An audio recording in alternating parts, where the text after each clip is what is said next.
Om Swastiastu. Sebelum kami memulai presentasi, izinkan kami untuk memperkenalkan anggota kelompok kami terlebih dahulu. Saya Ibu Tua Adi Mahendra dan 3 teman saya, Idewo Made Rasna Apriana, Imade Arya Mertadana, dan Ibu Tua Eka Cahyadi Putra. Kami dari kelompok 6 akan membahas tentang kebijakan pemerintah dalam pembangunan koperasi di Indonesia dengan 3 sub pokok bahasan.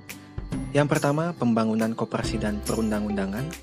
Yang kedua, tantangan, kendala, dan peluang dalam pembangunan koperasi. Dan yang ketiga, arahan, sasaran, dan kebijaksanaan pembangunan koperasi. Sub pokok yang pertama adalah pembangunan koperasi dan perundang-undangan. Pembangunan koperasi dapat diartikan sebagai proses perubahan yang menyangkut kehidupan perkoperasian Indonesia guna mencapai kesejahteraan anggotanya. Selama era pembangunan jangka panjang tahap pertama, pembangunan koperasi di Indonesia telah menunjukkan hasil yang cukup memuaskan. Selain mengalami pertumbuhan secara kuantitatif, secara kualitatif juga berhasil mendirikan pilar-pilar utama untuk menopang perkembangan koperasi secara mandiri. Pada pertengahan bulan Oktober tahun 2012, DPR mengadakan sidang paripurna untuk membahas pergantian Undang-Undang Koperasi Nomor 25 Tahun 1992 menjadi Undang-Undang Nomor 17 Tahun 2012. Dalam rapat tersebut, Menteri Koperasi dan UKM Syarifudin Hasan mendorong percepatan realisasi atau revisi Undang-Undang Nomor 25 Tahun 1992 dengan dasar pengembangan dan pemberdayaan koperasi nasional dalam kebijakan pemerintah, selayaknya mencerminkan nilai dan prinsip perkoperasian sebagai wadah usaha bersama untuk memenuhi aspirasi dan kebutuhan para anggotanya. Ada 6 substansi penting yang harus disosialisasikan kepada masyarakat dan gerakan koperasi. Yang pertama, nilai-nilai luhur bangsa Indonesia yang tertuang di dalam UUD 1945 menjadi dasar penyelarasan bagi rumusan nilai-nilai dan prinsip-prinsip koperasi. Yang kedua, untuk mempertegas legalitas koperasi sebagai badan hukum, maka pendirian koperasi harus melalui akta otentik. Yang ketiga, dalam hal permodalan dan selisih hasil usaha, telah disepakati rumusan modal awal koperasi serta penyisihan dan pembagian cadangan modal. Yang keempat, ketentuan mengenai koperasi simpan pinjam mencakup pengelolaan maupun penjaminannya.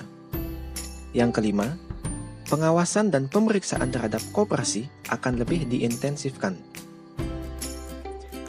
Dan yang keenam, dalam rangka pemberdayaan koperasi, gerakan koperasi didorong membentuk suatu lembaga yang mandiri dengan menghimpun iuran dari anggota serta membentuk dana pembangunan. Baik, saya akan melanjutkan presentasi dari teman saya. Di sini ada perundang-undangan koperasi. Nah, pada tahun 1949, pemerintah Indonesia mengganti Undang-Undang Nomor 91 tahun 1927.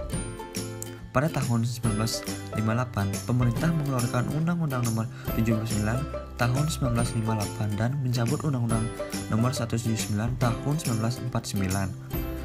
Pemerintah mengeluarkan Peraturan Pemerintah Nomor 60 Tahun 1959 untuk menyesuaikan fungsi Undang-Undang Nomor 79 Tahun 1958. Pada tahun 1965, pemerintah mengganti Peraturan Pemerintah Nomor 60 Tahun 1959 dengan Undang-Undang Nomor 14 Tahun 1965. Pada tahun 1967, pemerintah mengeluarkan Undang-Undang Nomor 12 Tahun 1967 tentang pokok-pokok perkoperasian. Pada tahun 1992, pemerintah mencabut Undang-Undang Nomor 12 Tahun 1967. Kemudian pemerintah mengeluarkan Undang-Undang Nomor 25 Tahun 1992 tentang perkoperasian. Kita lanjut materi nomor 2, yaitu tentang tantangan, kendala, dan peluang dalam pembangunan koperasi. Apa saja sih tantangan dalam pembangunan koperasi? Tantangan dalam pembangunan koperasi adalah yang pertama, mengembangkan koperasi menjadi badan usaha yang sehat, kuat, maju, mandiri, dan memiliki daya saing sehingga mampu meningkatkan kesejahteraan anggotanya yang berujung pada meningkatnya perekonomian nasional. Yang kedua, mewujudkan koperasi baik sebagai badan usaha maupun sebagai gerakan ekonomi rakyat agar mampu berperan secara nyata dalam kegiatan ekonomi rakyat. Inti kekuatan koperasi terletak pada anggotanya yang berpartisipasi aktif dalam organisasi koperasi dan kesadaran masyarakat untuk bergabung dalam wadah koperasi. Dan yang ketiga, mewujudkan koperasi sebagai gerakan ekonomi rakyat yang berakar dalam masyarakat. Baik, saya akan menjelaskan kendala dalam pembangunan koperasi. Yang pertama, tingkat kemampuan dan profesionalisme sumber daya manusia koperasi yang pada umumnya belum memadai. Yang kedua, lemahnya struktur permodalan koperasi dan terbatasnya akses koperasi ke sumber permodalan dari luar. Yang ketiga, terbatasnya penyebaran dan penyediaan teknologi secara nasional bagi koperasi. Yang keempat, mekanisme lembaga dan sistem koperasi yang belum berjalan dengan baik. Yang kelima, masih kurangnya kepercayaan dalam kerja sama bagi terwujudnya jaringan usaha antar koperasi dengan pelaku ekonomi lainnya. Yang keenam, kurang memadainya sasaran dan prasaran yang tersedia di wilayah tertinggal. Yang ketujuh, kurang efektifnya koordinasi dan sinkronisasi dalam pelaksanaan program pembinaan koperasi antar sektor dan antar daerah. Yang kedelapan, kurangnya kesadaran dan kepedulian, kepercayaan dan pemahaman masyarakat tentang koperasi. Selanjutnya, peluang dalam pembangunan koperasi. Yang pertama, adanya Undang-Undang Nomor 25 Tahun 1992 tentang Kekoperasian sebagai landasan hukum memberikan peluang yang diharapkan akan mampu mendorong koperasi agar dapat tumbuh dan berkembang menjadi lebih kuat dan mandiri. Yang kedua, pertumbuhan ekonomi yang cukup tinggi sebagai hasil pembangunan yang berkelanjutan akan menciptakan peluang bagi berkembangnya usaha koperasi di masa depan. Yang ketiga, terbukanya perekonomian dunia turut pula menciptakan sebagai peluang baru bagi koperasi. Di antaranya adalah makin terbukanya pasar internasional bagi hasil produksi koperasi Indonesia serta makin terbuka kesempatan kerja sama internasional antara gerakan koperasi di berbagai bidang. Perubahan struktur perekonomian nasional menciptakan peluang untuk lebih berkembangnya koperasi pedesaan atau koperasi unit desa atau disebut dengan KUD yang berusaha di bidang agrobisnis, agroindustri, dan industri pedesaan lainnya. Baik, di sini saya akan melanjutkan materi yaitu arahan, sasaran, dan kebijaksanaan pembangunan koperasi. Arahan pembangunan koperasi. Pembangunan koperasi sebagai wadah kegiatan ekonomi rakyat diarahkan agar semakin memiliki kemampuan menjadi badan usaha yang efisien serta menjadi gerakan rakyat yang tangguh dan berakar dalam masyarakat agar mampu memajukan kesejahteraan ekonomi anggotanya. Pembangunan koperasi juga diarahkan menjadi gerakan ekonomi rakyat yang didukung oleh jiwa dan semangat yang tinggi dalam mewujudkan demokrasi ekonomi berdasarkan Pancasila dan Undang-Undang Dasar 1945. Sasaran pembangunan koperasi. Sasaran koperasi adalah terwujudnya koperasi sebagai badan usaha dan sekaligus sebagai gerakan ekonomi rakyat yang sehat, tangguh, kuat, dan mandiri, serta sebagai suku guru perekonomian nasional yang merupakan wadah untuk menggalang kemampuan ekonomi rakyat di semua kegiatan perekonomian nasional, sehingga mampu berperan utama dalam meningkatkan kondisi ekonomi dan kesejahteraan rakyat.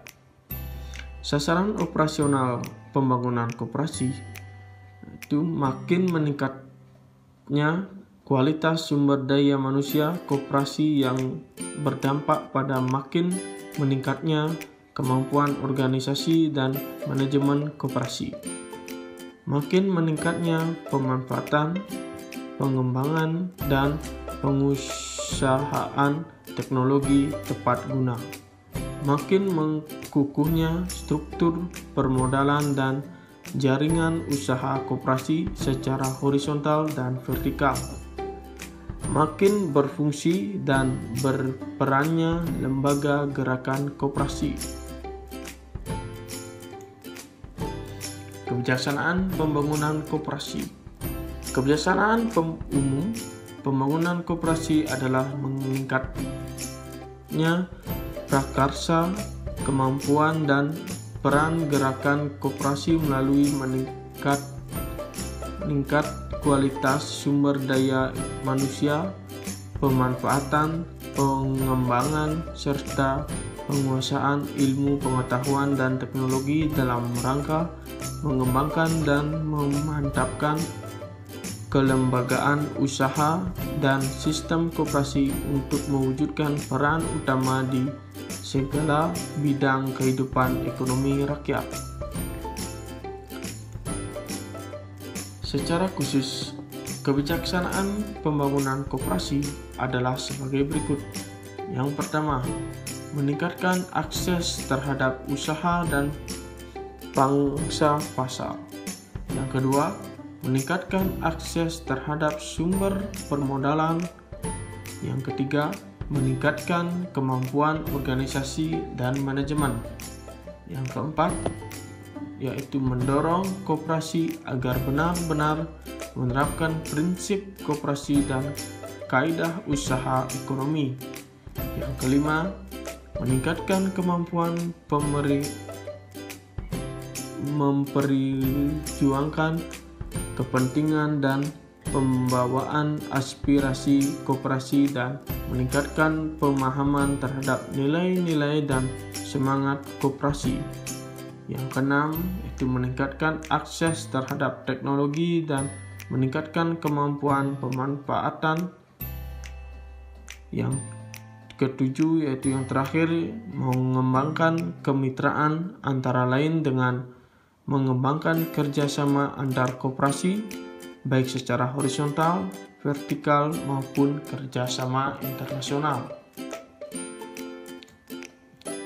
Baik, sekian presentasi dari kelompok kami. Kalau ada salah kata, kami mohon maaf. Kalau ada yang bisa ditambahkan, mohon ditambahkan. Sekian, dan kami tutup dengan Paramo Santi. Om Santi Santi Santi Om Suksemo.